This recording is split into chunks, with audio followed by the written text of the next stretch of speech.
Universal monsters, the legends, the icons, the guys who taught us that if you've got bolts in your neck or a face only a mother mummy could love, you could still be the star of a major motion picture. Forget Marvel Cinematic Universe. Universal did it first, just with more fog machines and less spandex. Back in the 1930s through the 1950s, Universal Studios gave birth to a monsterverse filled with top-tier nightmare fuel. Dracula, Frankenstein's monster, the Mummy, the Wolfman, the Invisible Man, the Creature from the Black Lagoon, the Phantom of the Opera. Basically, if you could slap makeup on a sad man and shoot it in black and white, it was box office gold. And me? I fell for them all. Yeah, hard. Which brings us to today's extremely dust-covered dive into my collection of some of the weirdest, most wonderful, and why does this even exist, Universal Monsters toys and collectibles. Now warning, if you're allergic to dust, you might want to pop a Benadryl now, because some of these have been sitting around for decades. Let's start with peak Halloween insanity. The 2001 Gemmy Big Head animatronics of Frankenstein's monster and the Bride of Frankenstein.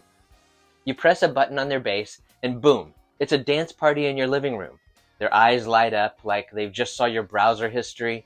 Their mouths move like bad karaoke dubs. Their hips swing like they've had one too many shots of embalming fluid. And they belt out hits like White Wedding, Monster Mash, and Super Freak. Because nothing says classic horror like Rick James. They're terrifying, and yet somehow also fabulous. They're like Halloween's answer to Vegas lounge acts. Now, let's talk vintage electronic tragedy. In 1999, Tiger Electronics, the same folks who tortured our childhoods with handheld beeping nightmares, released Gigapets for Frankenstein's monster and the Mummy. Think Tamagotchi, but if you didn't feed them, you weren't just neglectful. You were straight up trying to kill them. Literally. You'd hunt and destroy the monster. That's the game. Here's your pet now, end it. Good, clean 90s fun. Now let's swing to some serious collectibles. Around 2002, Sideshow Collectibles went absolutely monster mad with a line of 12-inch Universal Monster figures, both regular and silver screen editions, otherwise known as black and white versions for the hardcore film nerds who scream integrity when someone colorizes Casablanca. Let's look at just a few. Because this collection could honestly fill an entire video and your entire garage, just a few. Dracula and Frankenstein's monster both come in boxes that open like Gothic wardrobe doors, complete with cast lists inside. Karloff's monster includes a jar of an abnormal brain, daisies, chains, and a stand, so he can look extra menacing next to your grandmother's angel figurines. And for some reason, they made a Son of Frankenstein figure, which is the exact same monster, just with a different outfit. I guess even monsters get a wardrobe change. But my favorite? The absurdly rare Frankenstein's monster in Christmas pajamas. Only 400 made, because nothing screams holiday spirit like reanimated corpses in footsie PJs. But wait, Hasbro wanted in on the action too, and in 1998, they released their own 12-inch figures of Frankenstein's monster and the Bride. The monster looks like a Play-Doh sculpture I made blindfolded in kindergarten. But the Bride? Still adorable in that budget bin sort of way. Now let's get shocking. From Planet Halloween, around 2002, came the Brainstorm's Frankenstein head. Imagine a bust of the monster filled with plasma lightning. Touch the glass, and the electricity flows to your fingers like Frankenstein is trying to zap you back. It's even cooler in the dark. Great for parties. Or lonely evenings when you want your monster to feel alive. I'm going to mention wall decor for just a minute because this is one of my absolute favorite things I have in my collection.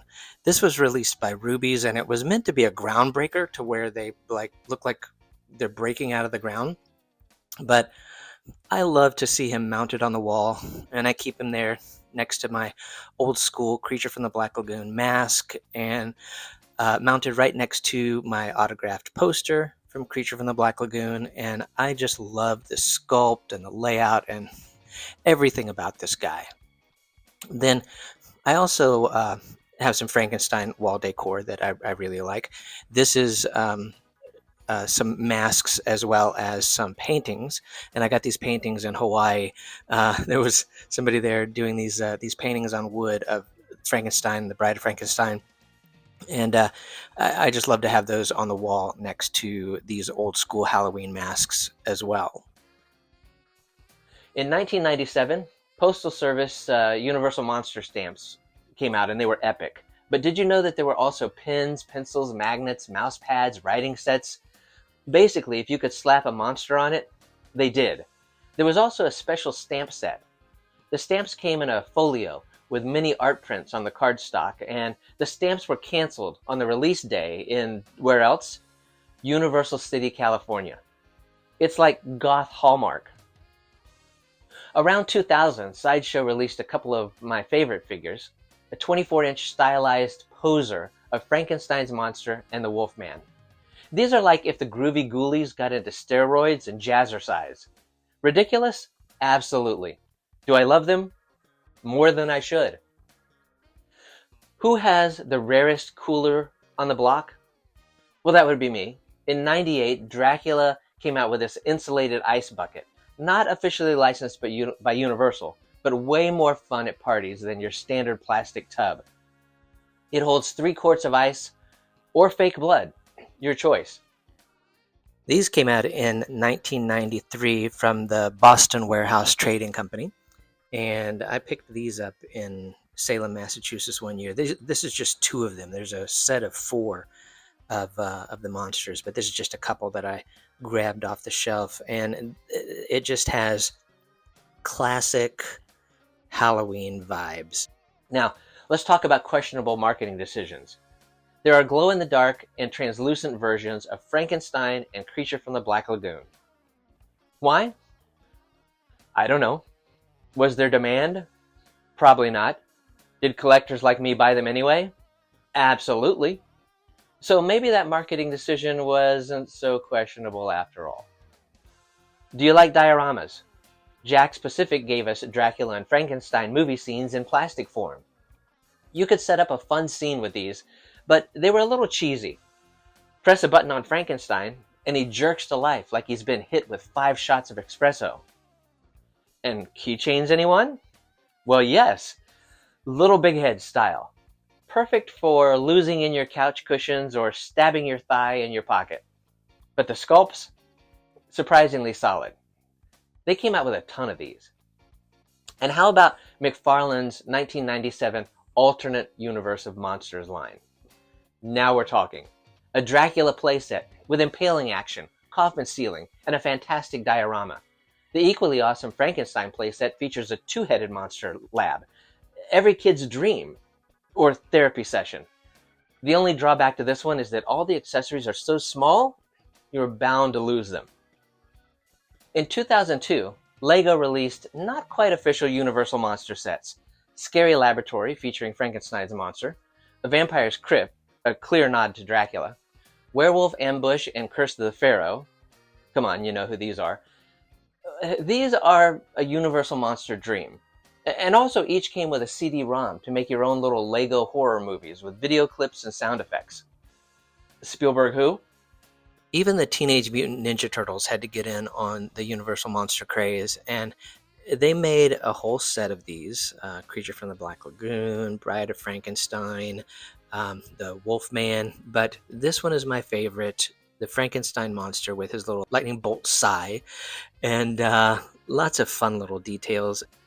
Next up, the Phantom of the Opera vinyl model kit from Horizons. I have no clue when this was released, but it's old and gorgeous. Easily one of my favorite models. Paint it right and he'll haunt your shelf forever. I can't paint.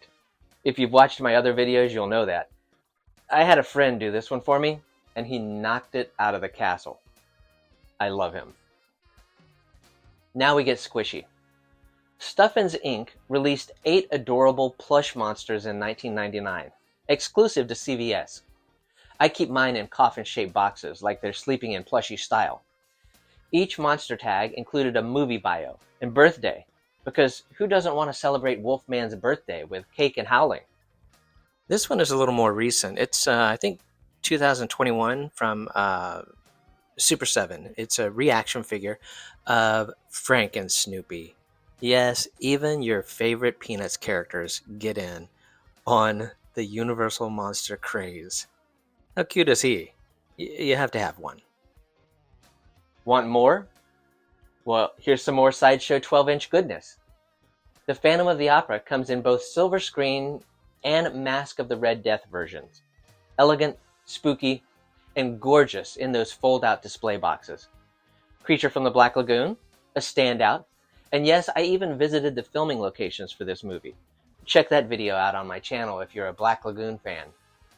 Also, London After Midnight gets the deluxe treatment, both in silver screen and limited color. Only 5,000 of them made. That sculpt is nightmare perfection, and one of my favorites in my collection. Hasbro's Signature Series gave us Creature from the Black Lagoon and the Invisible Man figures in circular tubes, like Pringles cans for monsters.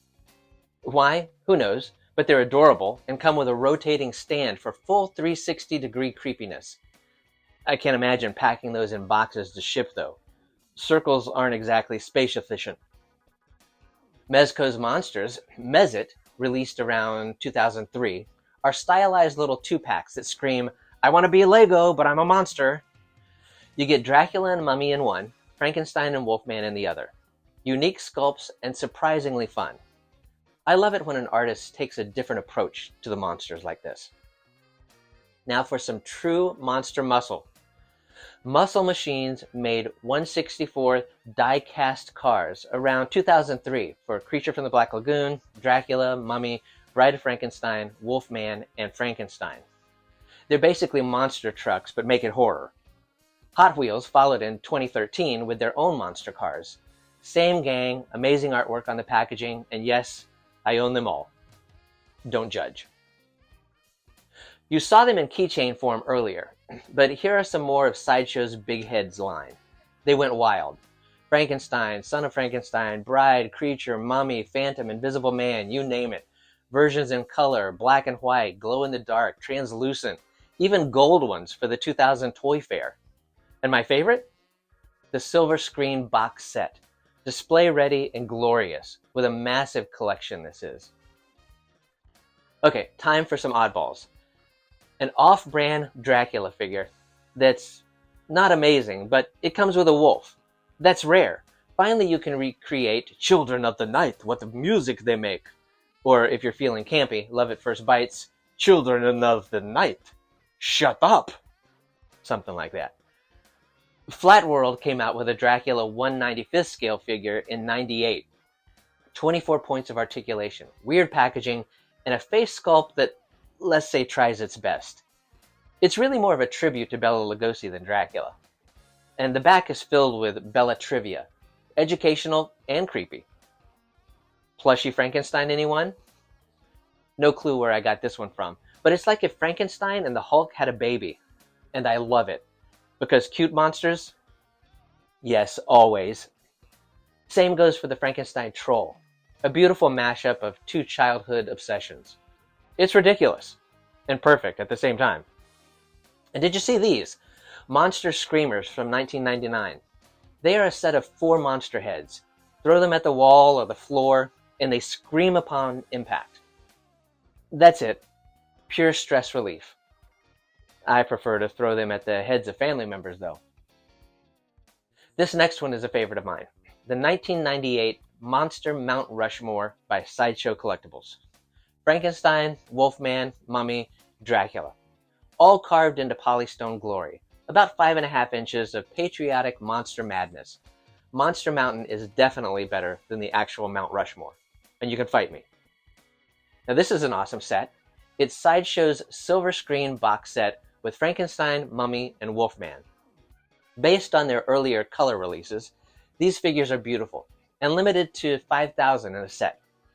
It also includes the world's most confusing accessory, a wolf trap for the Wolfman.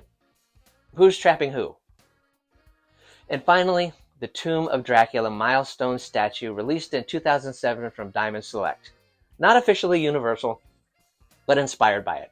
Sculpted by Jean St. Jean, it's 10 inches of gothic magnificence. It's based on the Marvel Comics version of Dracula in the Tomb of Dracula series, my favorite comic book growing up. Only 1,000 of these sculptures were made. It comes with a numbered base, a box, and code of authenticity. Absolutely one of the most beautiful Dracula statues I've ever seen.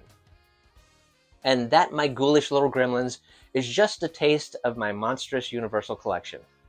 If you like this bizarre trip through toy crypts, leave a comment. Hit that like button and subscribe for more dives into the weird and wonderful world of horror collectibles. Or I'll send Frankenstein in his pajamas to haunt your dreams. Until next time, children of the night, like, comment, and subscribe. We'll see you next time.